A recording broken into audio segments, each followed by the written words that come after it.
the mood and sentiment here on Davos.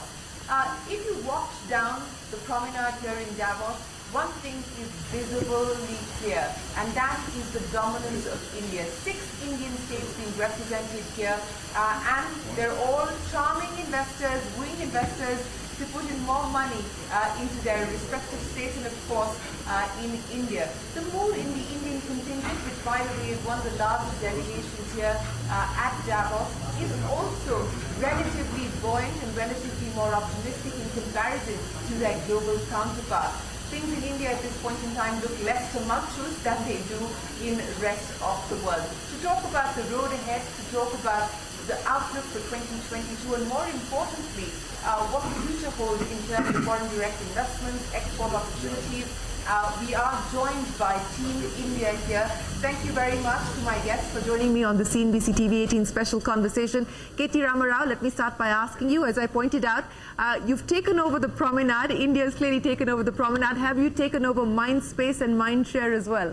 I think we certainly have, because, you know, India as a country is a compelling business opportunity that no global investor can currently ignore or overlook. And among India, I mean, all the Indian states, among all Indian states, I think the competition certainly was extremely visible. You know, we have had 6 states, like you pointed out, and I would like to believe my state was the best. But of course you would. Nevertheless, I think all states did really well. And I think what was extremely evident is the fact that different gateways into India, because, you know, we have 28 different gateways if you'd want to come and invest in India.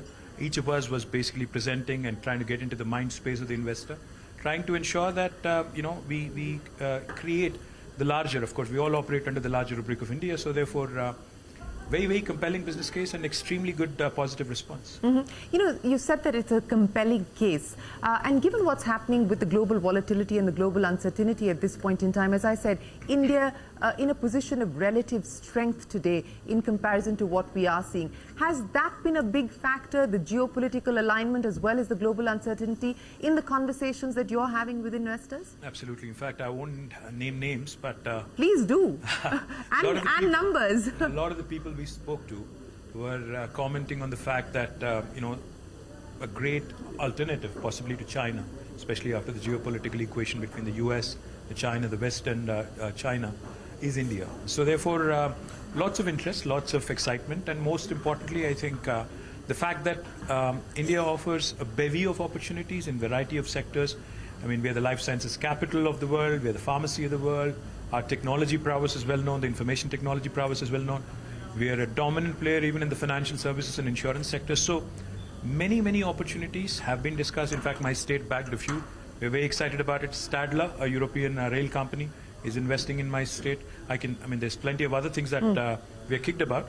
But on the whole, I think India has really taken a lot of mind space in Davos this time. Sanjiv, I want to address that issue with you as well. And we were speaking alongside Ministers Puri and Goyal as they laid out the reform roadmap, not just for the next 12 months, but over the next few years.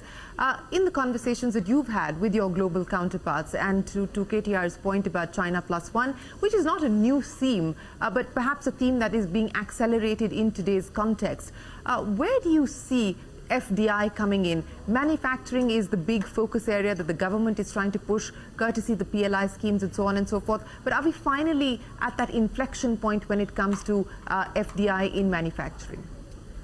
Shireen, the changing geopolitics is driving this inflection point. And as you know, the PLI scheme is for 13 key sectors right now. That should jumpstart investments in these sectors. Now this window of opportunity has opened. It's not going to be there for too long, because we are not the only country waiting to jump onto that bandwagon. There are many other countries. Bangladesh has already started on textiles, Vietnam for electronic components. But none of them have the scale and the capability and volume of people, of the educated workforce that a country like India can provide. And hence we believe that the time has come for us in some of these key sectors where we have both capability and we can build capacity to be able to create the manufacturing hub for the world. Anish, let me get you to elaborate on that, the window of opportunity. And I think that's a very important point that Sanjiv makes, that let's not assume that because it is China +1, it will necessarily mean India. Both government as well as Indian industry needs to ensure that we get the pieces right to draw in foreign direct investment. A lot has already happened. How confident do you feel that we're going to now be able to get to that 25% of manufacturing share to GDP? Shireen, our time is now. And I've met with at least 25 to 30 global CEOs one-on-one over the last 3 days. One of them actually mentioned that they have an ABC strategy, anywhere but China. And that's not enough for us, because that is not the narrative. It has to be India. It is not about ABC. What I also see is they have been pleasantly surprised by, one, the strength of the Indian economy. Second, by the messages that have gone across from the Indian delegation here overall. And that is a very powerful message that has gone across. And third is they're seeing India's leadership in climate change. And those are really putting India on the global map. So for us, this is a time we have to take advantage of it. Okay, yes, that is something that we need to take advantage of. TV Narendran, let me come to you because, you know, metals was the sector that was driving the capex revival. You were the guys who kick-started it, and the expectation and the hope is that the rest of industry will follow suit. It's been a bull run for commodities clearly at this point in time, and it doesn't look like it's ebbing anytime soon, which is why we've seen measures being imposed to try and cool things down. How much does that impact you in the short term, and what will it mean in the medium to long term in terms of your investment plans? I think in the short term, yes, there will be an impact of the export taxes in the pricing of steel for the domestic markets. And I think the intention is to cool down inflation, so we respect that call. But I think in the medium to long term, obviously we want to wait and see how long is this tax going to stay. Because I think India is a great steel producer, can be a great steel producer and exporter. It's a natural place to make steel because we have lots of iron ore. And there's no reason for a Japan or Korea or China to be exporting steel when India has all this iron ore. So I think over a period of time, India should position itself as a country which can step into the gaps which are created by Japan, Korea, China, and now Ukraine and Russia moving out of the global trade markets for steel. Capex continues as is? Capex for now continues as is, but obviously when we plan long-term growth, we assume that 10 to 15% of what we produce will be exported. So, you know, if we have to recalibrate on that, we'll wait and see what the government thinks about the long-term future of these taxes. You know, so far demand is held up, and I'm asking you this question in light of the escalation that we are seeing, input costs across the board up. Do you believe that that's going to, at least in the short to medium term, start to impinge on demand? So I think the actions that have been taken now is certainly helping cool prices to some extent. The cut in taxes on fuel is bringing down the input costs for many industries. Again, input costs as far as steel is concerned will come down. Hopefully, if there have been investments or activity held back because of high input costs, that will get addressed. But I think the challenge even for people like us is there are input costs coming from overseas. Yeah. Coal prices are still very high. So we need to think about it more from a global chain point of view. But I certainly am bullish about the growth in India, even this year. Using commercial vehicles, using passenger vehicles, all doing quite well. Construction and infrastructure is certainly going to do well. A lot of investment in supply chains, warehousing, etc.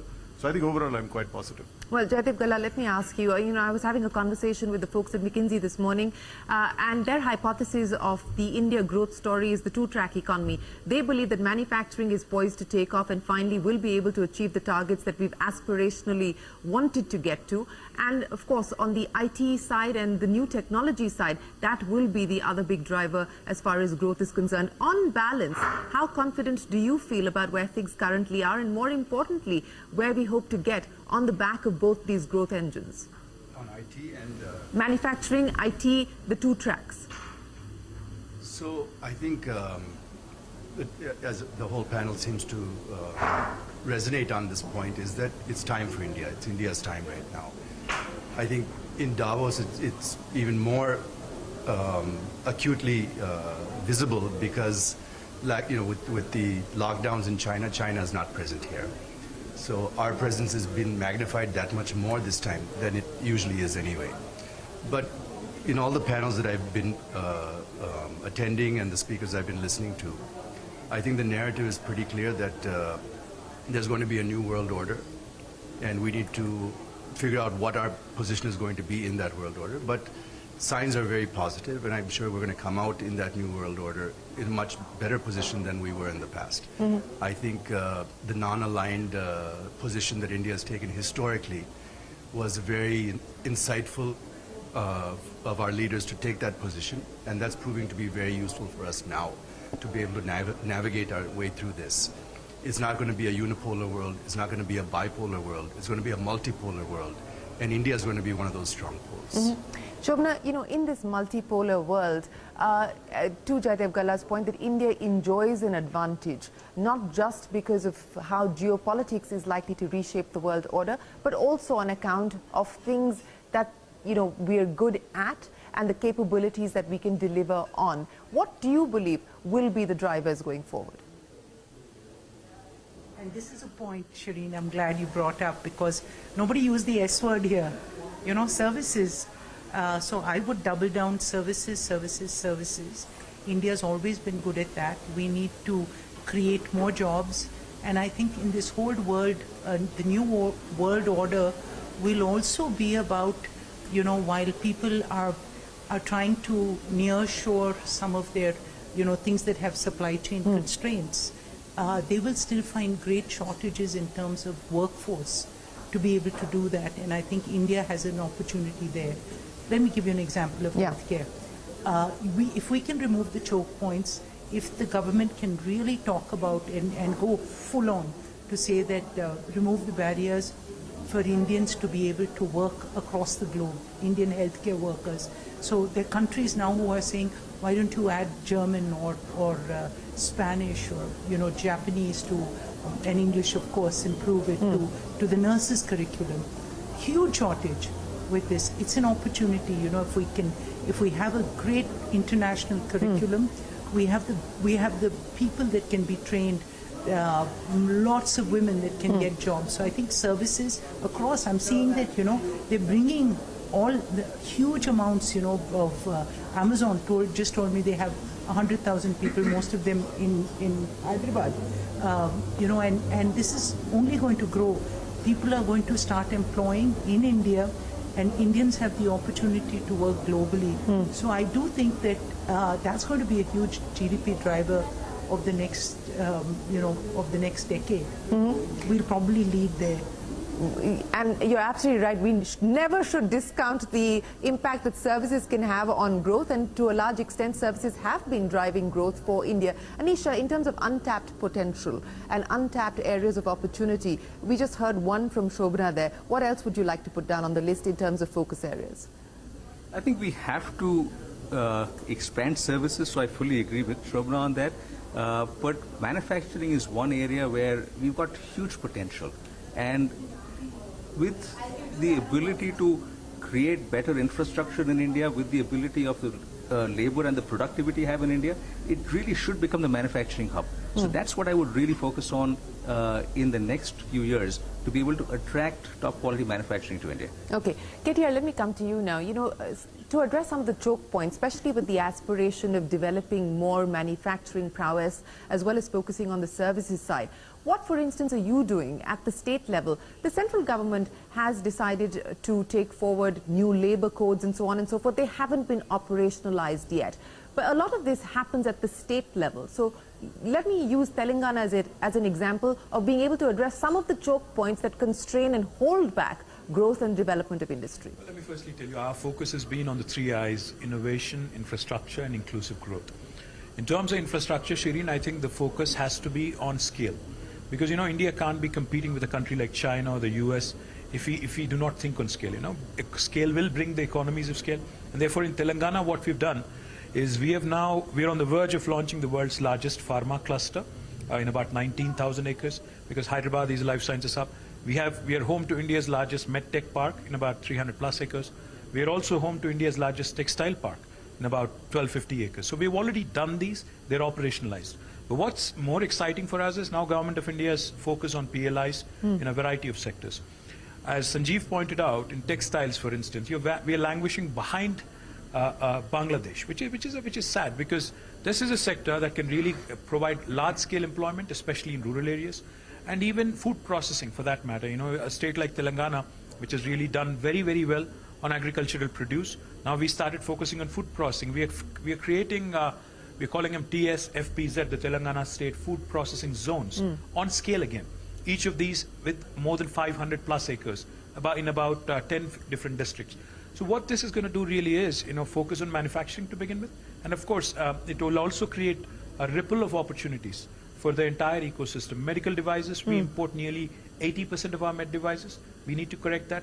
We've had several meetings here. Hopefully, we'll bring in lots more in terms of opportunities. Well, Sanjiv, speaking of opportunities, you also need to fund some of these aspirations, and we need to fund some of these plans as well. Just in terms of the credit requirement, given where we are today in terms of credit growth and where we want to be able to finance some of these aspirations.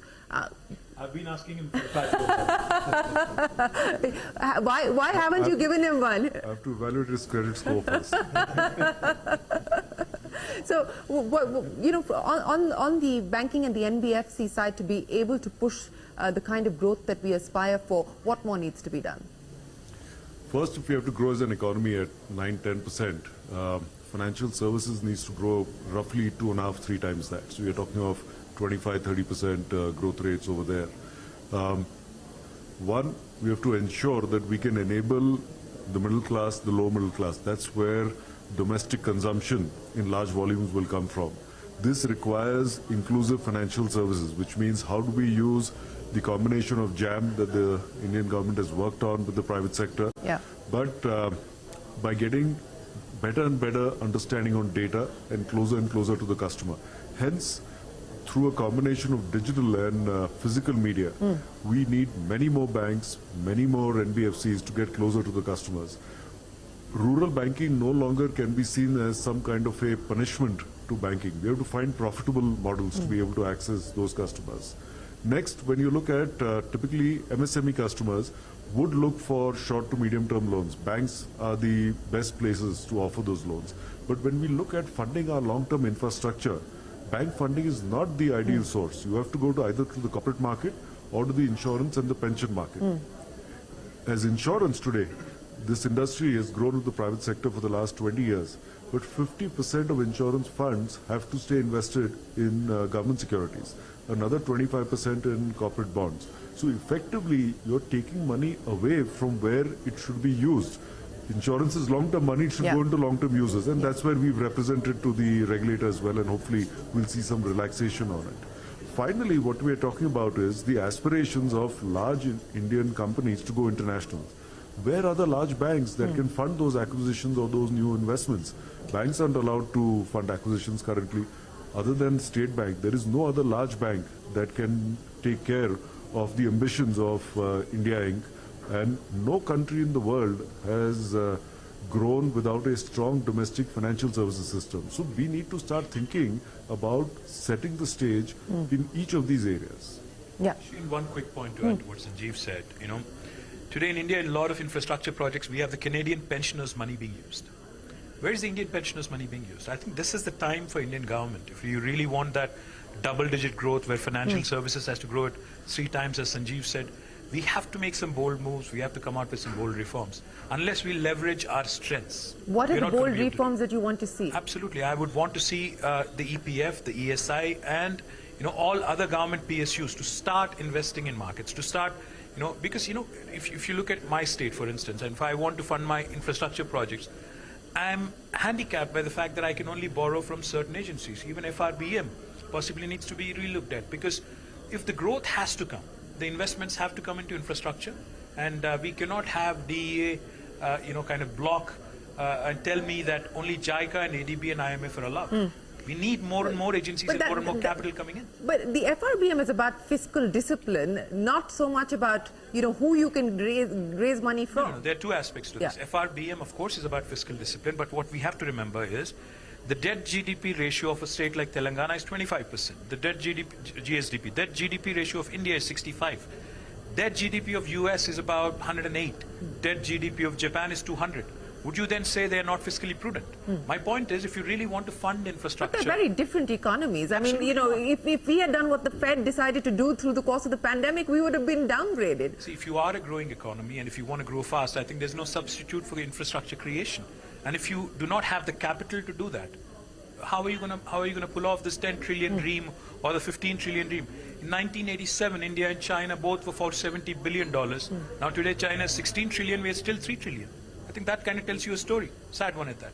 Well, we want to leap and make that leap quickly is the point. But let me come to you, TV Narendran. The big export aspiration that's been held out by the government to drive growth, $1 trillion by 2030 in merchandise, as well as $1 trillion by 2030 in services.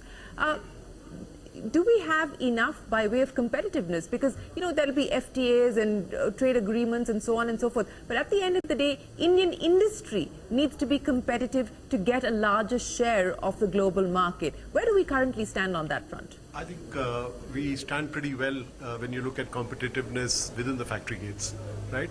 Where we lose competitiveness is outside the factory gates, to me. And that's where the answer is in building infrastructure, because not only does it help many companies scale up because you're supplying to these infrastructure projects, but you're also reducing the cost of doing the business outside the factory gates. So I think we need to invest a lot more than we have done currently, because so far, where have we done best in export services? Because you have a great telecom infrastructure and you're not constrained by the ports and roads and railways and things like that. So unless you create that kind of a situation for manufacturing, you will struggle. And I think we are heading towards that. And there are many, many world-class companies in India, many companies and industries which are ideally located in India. Like I said, anything which is dependent on the geology of India should be promoted, because we are blessed with riches below the ground.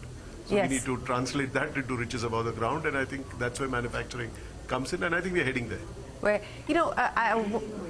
yes, in a green way, you're absolutely right. Shobana, please. And that, I think, is also the big opportunity for India, as we move forward, let's do it in a sustainable, greener, cleaner way, and that also opens up opportunities for industry and for business. It opens up opportunities, but it doesn't scare also, because, here we are, where you're starting from fresh, you're starting greenfield, where around the world they've polluted for years, and here we're going to do it, and we're going to do it fresh, and we're going to do it green. Yesterday when they were talking about, that India will be one of the biggest hydrogen producers at the cheapest point, look at us with solar and the way that every industry, you're making green steel. So as we go through, I think that the two big things that will probably unlock India's potential. One is the fact that we're conscious that, whether it's heat waves or floods, that we have to do it very sustainably, because the people will not forgive us with that. The next generation won't forgive us. The next thing is that we have so much financial digital inclusion that Indians know how to use their phones and do it powerfully, because data is cheap. And the cost of phones, and I've heard at least on 3 panels that I was on, the praise for India's UPI. Yeah. So we're doing things right, and I think this digital inclusion, and now we're moving the needle on health. So these are powerful initiatives. They are powerful initiatives. One other issue that I want to talk to each one of you about is bringing more women into the workforce. And if India has to get to that $5 trillion milestone or $15 trillion milestone, we cannot do it if we don't have enough women participating in the growth story, if we don't have enough women contributing to GDP. And of course, they do in the informal side, but not so much on the formal side. So how do we get more women into the workforce? You must ask these guys. That's exactly what I intend to do. We have more women than we have men, especially in our top leadership. driving the conversation? So we're doing it right. You all should explain. Well, of course, let me This one, the mic is going to be passed around. That's Yes. perfectly fine. I think Okay. one of the ways in which we can do it is obviously focus on sectors where women have been traditionally employed in a big number. For instance, textiles. I think it's a huge opportunity that India has to focus now, especially with PLI scheme coming in. That's one huge opportunity. Again, the second thing I would say is, most importantly, for a state like Telangana, we came out with a policy of earmarking 1/3 of plots in every industrial park for women entrepreneurs. We have created 3 dedicated industrial parks for women. We came out with what is called as a V-Hub, a Women Entrepreneurs Hub, to encourage innovation and startup culture among women entrepreneurs. So we have done a little. I wouldn't say we have done a lot, but the possibility to do humongous amounts is there, provided we focus on those sectors which can actually provide gainful employment. No, but you've also made Hyderabad so safe. Yeah, and that is a factor. That's a factor. Yeah, Giselle. Yeah, so as you alluded to, historically, women have very much been part of the workforce. If you take the rural sector, every woman is working in that sector. I think if I look to how did the country change during colonialization, I think a lot of our current mores and culture and taboos were built during the colonial age. And you see that more in the middle class and upper class than you see when you go to the rural villages and all. So I think that cultural change has to happen. The mindset has to happen. There can't be glass walls as much as there can be glass ceilings. It can't be that women are only good in human resources and public relations, but they're not good in finance and manufacturing, for instance. Those mindsets have to change, and women themselves also have to come out. Their families have to support them. The governments have to create that cultural change. Yeah. TV. I think it's very important, as you said. So in manufacturing and in steel, for instance, in Tata Steel, we've said we need to have at least 25% of the women on the shop floor, 25% of the workforce on the shop floor as women. And that also means change of laws. There are many states which don't allow 3-shift working for women. So we obviously need to guarantee safety, but we need to change the laws, that's one. Secondly, create the infrastructure, create the mindsets, and not just stop at women. We've, in the last 1 year, recruited 100 transgenders. So, we need to be more inclusive in getting different sections of society in, and I think it's a very, very important change that we're driving. Quickly add, even the maternity leave and paternity leave, these type of policies also, companies have to not only give more liberal maternity leave, they have to give paternity leave also. Absolutely. The fathers also have to take responsibility. Absolutely. The fathers do need to take responsibility. And I was not running away from the answer. I was just giving others a chance first. A number of things that is happening, as Naren said, on the manufacturing side. We are seeing young women get into manufacturing roles, compete, as well as the other gender as well. For example, I know in Bajaj Auto, we have entire assembly lines run only by women. And we're seeing many other people do that. In CI, we have mentoring and support services that women provide to other women. Look at the startup world. It does not differentiate between men and women. That's not entirely true. I mean, there's very few women startup founders today in India. We need to see more, but that's a global problem as well. Look at the successful ones. There are many other reasons for that as well. And finally, what we have to do is, when I look at banking and insurance, there's a very large requirement for women in branches and offices in Tier 2, Tier 3, Tier 4 cities. Now, as Bajaj, we've started an initiative where we train young boys and girls in Tier 3, Tier 4 colleges and make them job ready to get into financial services, whether banking, insurance or asset management. 70% of those people getting trained are girls. Family incomes are doubling, if not tripling, because they're all in small towns. Plus, it helps business because they want people from those towns, but then they stay on longer as well. Sure. So there is work that's happening. That's good to hear. Let me end by asking each of you, the government is, has completed 8 years in office now, 3 in the second term. In terms of the various measures taken, the steps already announced, what to your mind, and I'm going to ask each one of you, the single most impactful measure taken so far in your assessment, and the one thing that you believe remains unfinished? Sanjiv? I would say the continued focus on expansion of using digital services and technologies to bring in inclusive growth into the country. That's the biggest. And unfinished? Unfinished, continuing to do that in the non-digital space as well. Okay. Shobana? I like what he said as an overall, but specifically for healthcare, the largest insurance scheme in the world, Ayushman Bharat, and I think that when we have a healthy India, that's when you will have a healthier GDP. So I'm going to stick to my knitting and say that government has done well, but it's in the hands of the states. So I do think that state by state, as you go on, everyone now with COVID is using that as a focus. Unfinished, there's still more to do, that there's going to be a huge burden of NCDs, and I think that every state and the center should start spending more of GDP on health. Jayadev? So I think the country's been doing very well in pursuing the electrification strategy and also promoting the energy transition and EV adoption. So I think that they need to continue to promote that. It does require government support and government policies to make that happen. Okay. In terms of unfinished business, I think in this space, I don't really see that many gaps. I think the policies are very clear. They just need to be committed to it and execute. TV? I think for me, digitization and focus on infrastructure are great things which have happened. Unfinished is to me education and health, particularly primary education. I'm going to give you the final say. Thank you, Shireen. I think the biggest reform has been in terms of making it easy to enter India. I think business reforms have been brought in a big way, and a healthy competition has been set among all states in terms of ease of doing business, which has really helped. In terms of unfinished, where do I start? Because I think capital infusion into infrastructure, focus on health, education, large opportunities that are being missed in terms of large-scale employment sector, employment-generating sectors like textiles, electronics.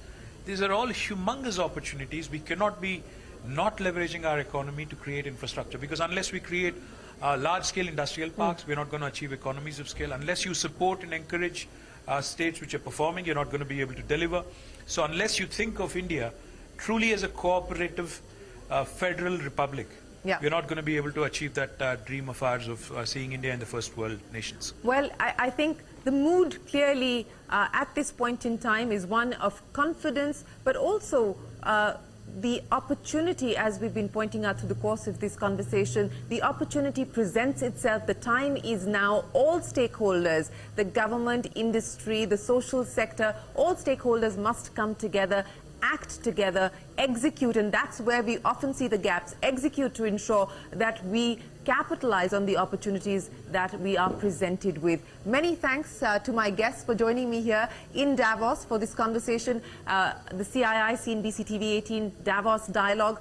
Plenty of food for thought. We leave you with more from this panel for tonight. Goodbye. Thanks for watching.